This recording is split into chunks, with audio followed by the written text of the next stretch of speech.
Sebelumnya, kita sudah membahas faktor apa saja yang menyebabkan kerusakan flora dan fauna. Sekarang kita masuk ke dampak yang diakibatkan oleh kerusakan-kerusakan tersebut. Yang pertama adalah ekosistem yang tidak seimbang. Dalam ekosistem ini, ada yang akan memangsa dan ada juga yang akan dimangsa. Kalau salah satunya hilang, akan menyebabkan ekosistem jadi tidak seimbang atau rantai makanannya putus. Dan itu sangat merugikan dalam kehidupan. Kalau populasi pemangsa hilang, lama-kelamaan populasi yang dimangsa itu akan semakin banyak. Contohnya kayak ular-ular di sawah yang biasa ditangkap dan akhirnya jadi makin sedikit. Kan ular makannya tikus. Kalau ularnya ditangkap, tikusnya makin banyak dan akan mengakibatkan kerusakan tanaman oleh si tikus-tikus ini. Berikutnya, kelangkaan sumber daya. Kan banyak flora dan fauna yang menjadi sumber daya yang dapat dimanfaatkan oleh manusia. Tapi kalau pemanfaatnya berlebihan, maka akan menyebabkan kerusakan pada sumber daya tersebut, sehingga pada akhirnya akan menyebabkan kelangkaan.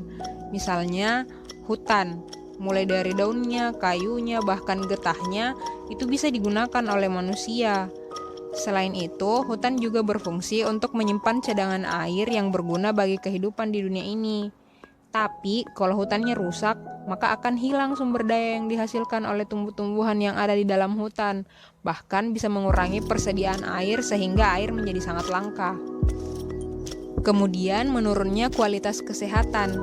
Ini disebabkan oleh zat polutan dan juga pestisida yang ada di dalam tubuh. Misalnya, zat-zat yang ada di dalam tubuh flora dan fauna kalau dikonsumsi manusia bisa menyebabkan menurunnya fungsi organ tubuh.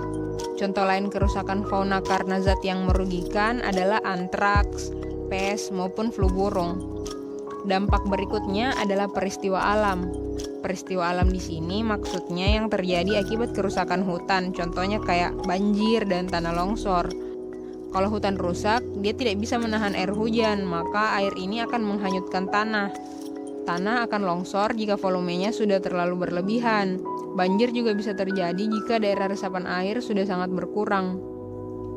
Terus hilangnya kesuburan tanah. Unsur utama kesuburan tanah ini kan salah satunya adalah nitrogen. Nitrogen ini dihasilkan oleh flora dan fauna. Flora dan fauna ini akan membantu penguraian nitrogen di dalam tanah. Tapi jika flora mengalami kerusakan, maka penguraian hidrogen ini akan terganggu sehingga tanah akan kehilangan produktivitasnya. Yang berikutnya adalah putusnya daur kehidupan.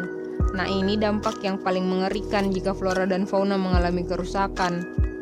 Jadi kan segala unsur kehidupan di bumi ini tersusun atas unsur karbon. Jika dia bersenyawa dengan oksigen dalam atmosfer akan membentuk karbon dioksida.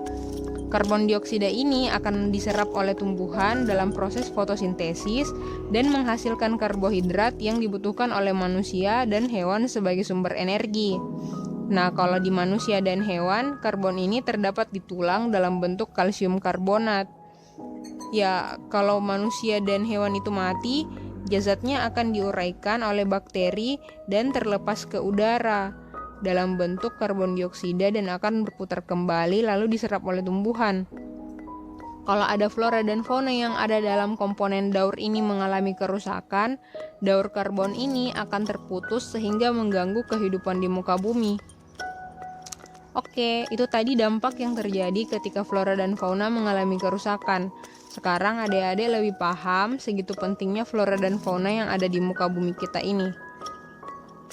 Maka dari itu, kita harus menyadari bahwa menjaga kelestarian flora dan fauna bukan hanya kewajiban kita sebagai manusia, melainkan kebutuhan yang sangat penting karena pada akhirnya, kalau flora dan faunanya rusak, nanti kita juga yang akan dirugikan.